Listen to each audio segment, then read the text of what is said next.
Hi, my name is Sarah Hocking and welcome to Blind Intuition. I have been talking about the progress that I have made in the last 6 months since I have become legally blind and a first-time mum. My first video I talked about how I kept my mental health in check. Second video was the physical challenges that I had to overcome, and this video will be about how I had to change my environment in order to function efficiently around the home. And so when my mum came up for those 3 weeks, she organised sessions with Vision Australia. We got onto them pretty quickly. I hadn't even heard of Vision Australia really until I needed them, and I didn't even really know what they did. I knew about seeing eye dogs, but didn't know a lot. So I was absolutely gobsmacked with what they do. I had an OT, occupational therapist, come and visit me weekly to help me adapt my house and give me ideas to how to function efficiently. So she came in and she put bumps on my oven, my microwave, my TV remote, the washing machine, anything that had buttons really, so that I could use them and be able to cook again confidently. And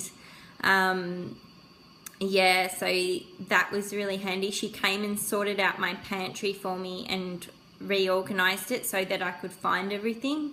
So I just told her the system I had in my head and she did that. So my pantry is very organized. If any visitors come, they can't put anything out of place because otherwise I wouldn't be able to find it. So everything had to be obsessively compulsively organized for me to function. What else did she do? She gave me a monitor to borrow. It was this machine that you could put a document under it, like a bill or something like that, and it would read it out to you. That was pretty expensive, so I just found an app on my iPad which it's called the Text Grabber app, and it does a pretty good job really. It's probably not as accurate, but it's functional. She taught me how to wipe Archer clean after he had one of his massive punamis. So when I got out of surgery, I couldn't see much at all. I couldn't see the poo on his bum. I could see it on the wipe, but with the colour contrast, I couldn't see it on his bum very well. I was really embarrassed and self-conscious about it at the time. So she taught me to feel for the tackiness under the wipe, and when it becomes smooth, you know it's clean. So that gave me a huge sense of control. She gave me ideas on how to sort the wardrobe out, my makeup. She helped fill out forms and things that we needed to fill out, copious amounts of forms. So she's my go-to person. So anything that any questions I have or anything, I ask her. So she bought out some kitchen scales that read out the weight, and a talking baby thermometer, a liquid sensor so I don't burn myself when I'm making hot drinks. Barcode scanner to scan food in the pantry. I don't use it for food though because I can see it now. I can't read labels or anything, but I just know what it is. So I use it more for barcoding recipes and getting a friend to record it in the scanner, and then I can cook and play the recipe sort of thing. So she's been a massive help. And I'm forever thankful to her. I had a technology guy come out and he taught me how to use my iPad and iPhone with the VoiceOver application. He also sent me a link to some podcasts on how to use my MacBook Pro with the VoiceOver command. It's very tedious and it takes time to learn, but I'm able to function efficiently on it now, so I can like posts on Facebook, I can comment, I can send and receive texts. It will read out texts to me, it will read out ebooks for me, recipes, internet, anything I'm searching. It's really great. It's slow, but at least I can function now. And with it, technology advancing, I'm sure that it's only going to get better and better. So yeah, that's helped me immensely. I guess losing before this guy came in, you know, losing that non-verbal communication, such as reading body language, reading texts, things like that. It was quite difficult for me. So yeah, now I'm able to communicate again. It's great. Yeah, so it enables me to take photos and post them up on Facebook. So when I first got out of surgery, I couldn't really see much on my phone. So if I wanted to take a photo of Archer, it would, yeah, the voiceover would say one face smiling, one small face, or one half face. So I'd sort of, or it would tell me when it was centered, and it would tell me when Archer was smiling, and then I'd run out to Mum or Cam and say, is this clear? Is it a good one? And then I'd post it up.